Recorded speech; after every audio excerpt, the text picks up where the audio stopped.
Hi, it's Ken. In my last video, I shared with you some ideas about how to compete with these so-called technology companies that sell real estate.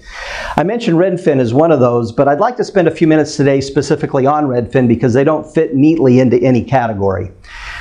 Redfin is not just a discount company, although it's easy to dismiss them as such. They used to be. When they started out, their pitch was this: you don't need an agent, the agents are paid too much, go to our website, go any place, find the listings that you want to see, look at them with any agent, then call us up, we'll write the contract, and we will rebate 2% of the commission to you.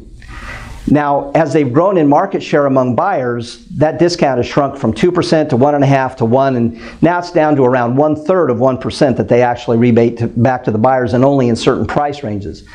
Now they're trying to get a market share in listings, and they're doing the same thing, or starting out the same way, I should say, at 2%, but those discounts and rebates will disappear before too long.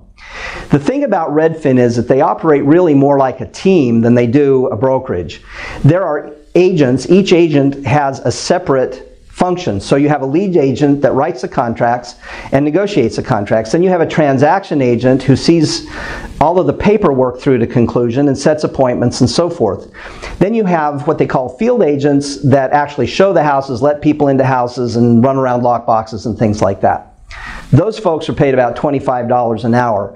The other people are on salary, and that sounds great, except the salaries are only about $20,000 or $25,000. In order to make what a good RE/MAX agent could make, $100,000 or $150,000, they actually have to sell 40 or 50 or even 60 houses.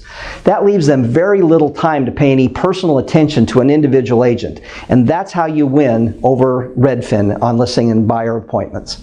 Stress to them that these agents might be good agents, and folks, they really can be excellent agents, but they're just too busy. They're overwhelmed by the number of houses that they have to sell in order to make a decent living.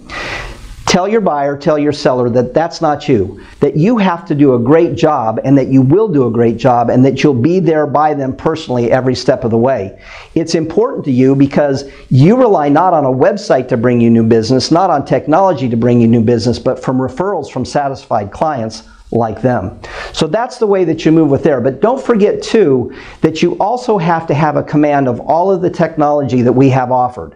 Make sure that you not only mention that you have this technology, but you have to play the game as well and learn how to use this technology and put it into practice in your listings and sales. So, moral of the story is don't discount them as discounters. Don't just write them off and say they're poor agents, they wouldn't be at Redfin if they could make it on their own. It's not true. Approach these people as good agents that are just overwhelmed and busy, and they can't give you the personal attention. Yes, they have technology, but guess what, folks? So do we. If you do that, I think you'll win every time. You know, again, I want to say that we can bring you these tips not because we've read about how they work, but because we're out there up against these people alongside you. My business is helping you build your business. So we'll see you next time with another tip.